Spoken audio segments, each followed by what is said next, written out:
Arvoisa yleisö, hyvät ystävät, Sär Venner. On tosi mukava tulla Lahnakoskelle. Kiitoksia kutsusta. Takavuosina kyllä ennätin tottua siihen, että aina kun täällä on juhlat, niin Rainer Sandström pitää puheen, mutta nyt sitten asiat ovat muuttuneet.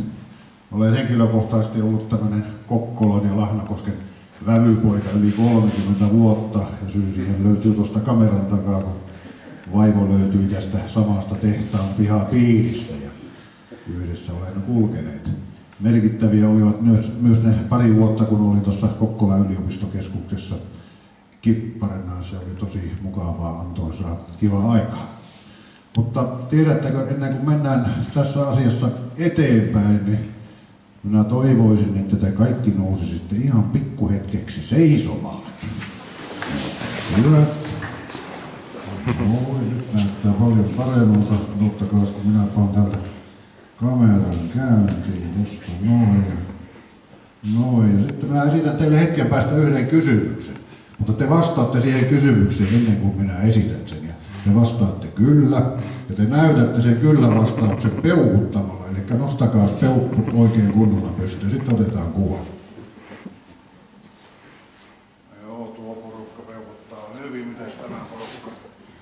Tyylikkäältä näyttää. Sitten otetaan vielä selfie, niin kuin tuo ministeri on ollut.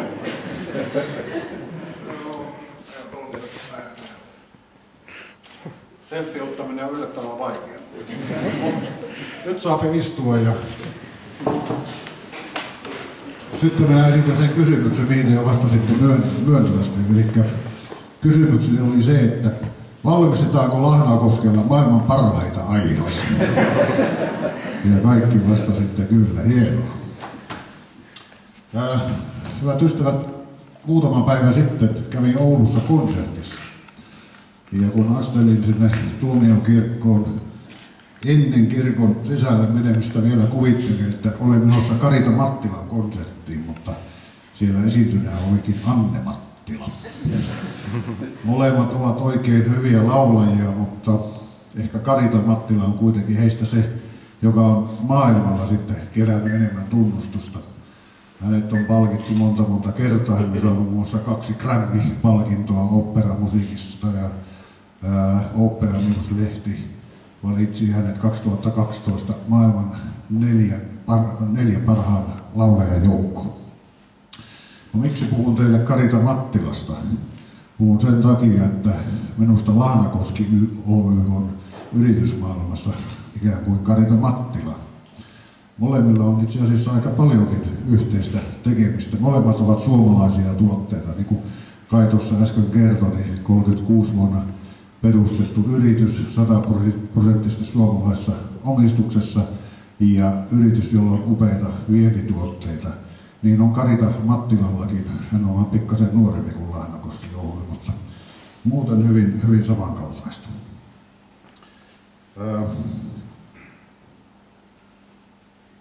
Pohdin sitä, että miten Karita Mattila ja Lahnakoski Oy ovat sitten päässeet suureen menestykseen. Ja molemmilta näiltä löytyy kosolti luovuutta ja erilaisia ratkaisuja tilanteisiin, joita ei aina ennakolta pysty ennustamaan. Molemmilla on myös palava halu tehdä kaikki asiat parhaiten niin hyvin kuin ne vaan pystyy tekemään. Molemmilla on pitkän tuotekehittelyn tuloksena huipputuote ja niin kuin Kai äsken kertoi, niin myös toimitusvarmuus on sitten huipussaan. Ja näinhän se pitää ollakin. Arnold Schwarzenegger vieraili tässä vähän aikaa sitten Suomessa Nordic Business Forumissa ja häneltä kysyttiin, että mitkä hänen mielestään ovat menestymisen avaimet. Ja hän vastasi, että menestykseen on 2 tietä ja ne ovat luovuus ja kekseliäisyys.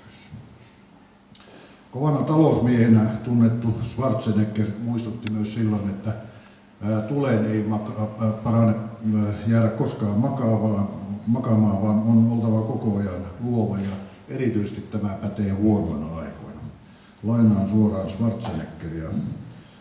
Ei ole väliä, ollaanko Suomessa, Itävallassa vai Yhdysvalloissa. Kun taloudella menee huonosti, täytyy olla entistä luovempi. Ei voi vain odottaa, että joku aukaisisi sinulle ovia, sinun täytyy itse olla aktiivinen. Schwarzenegger on ollut itse kovin aktiivinen, niin kuin useimmat varmaan muistavat, niin hän on menestynyt niin kehorakennuksessa, näyttelijänä, poliitikkona kuin myös sitten bisnesmiehenä. Joku vuosi sitten laskettiin, että hänen omaisuutensa arvo on tällä hetkellä yli $400 miljoonaa.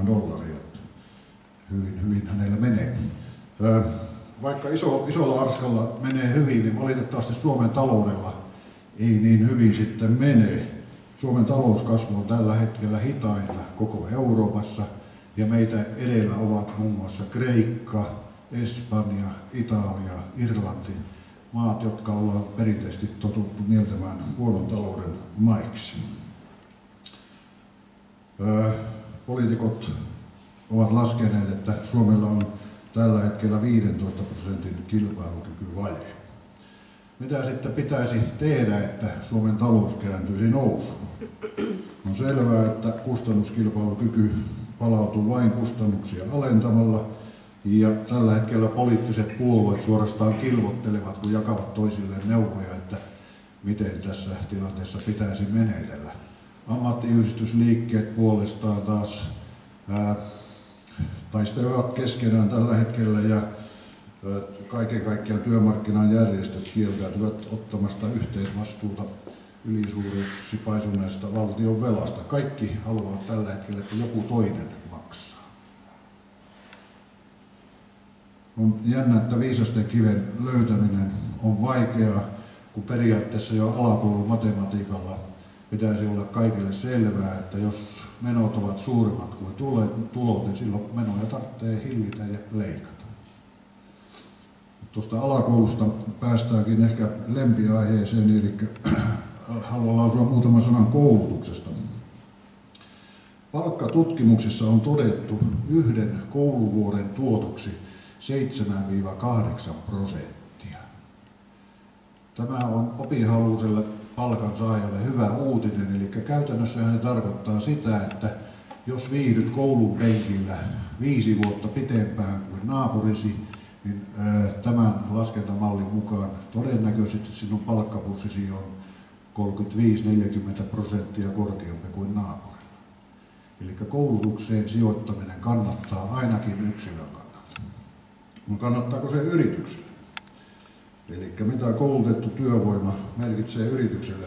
Suomen teollisuutta koskevat laskelmat kertovat, että keskimäärin 1 vuoden ero toimipaikan henkilökunnan koulutusmäärässä merkitsee vähintään 8% eroa myös tuottavuudessa.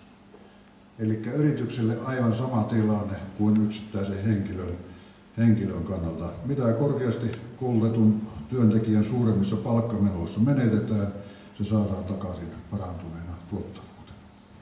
Hyviä uutisia siis sekä yrityksille että henkilökunnalle.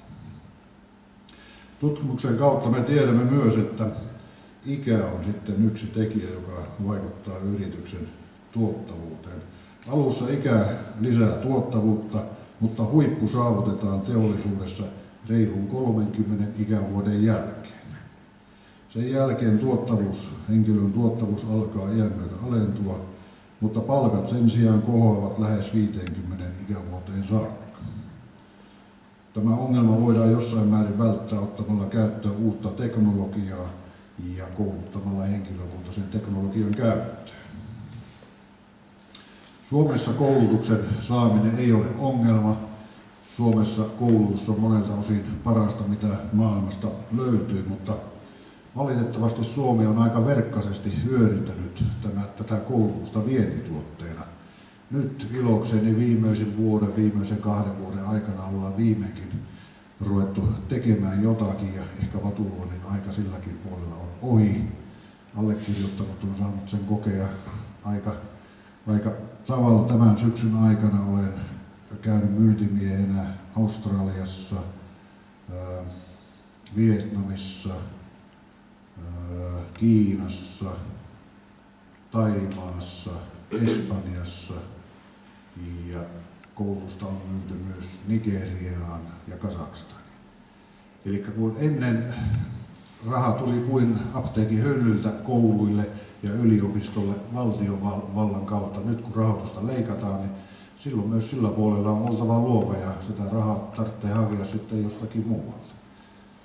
Lahnakoski Oy, niin kuin Kai tuossa kertoi, niin on ollut pitkään mukana vientimarkkinoilla ja samalla tavalla kuin Karita Mattila vallottaa konserttilavoja maailman metropoleissa, niin Lahnakosken airot ja melat soivat niin tyynillä ja tyrskyisillä vesillä ympäri maailmaa. Meille kaikille tutussa laulussa kysytään, että vem kan segla för utan vind, vem kan ro utan åror. Olen aina pitänyt tuosta kaunista laulusta, mutta sinällään se kysymys on kuitenkin minusta ihan turha. Ja nyt kukaan voi seilata tyrskyillä ilman Lahnakosken airoja. Arvoisat läsnäolijat, toivotan paljon onnea Lahnakoski Oylle uuden laajennuksen johdosta. Toimikoon tämä esimerkkinä muille yrityksille siitä, että investoiminen suomalaiseen osaamiseen kannattaa. Erinomaista jatkoa myös Lahnakosken yhteistyökumppaneille ja asiakkaille ja kaikille vielä yhteisesti oikein rauhaisaa itsenäisyyspäivän aikaa. Kiitos.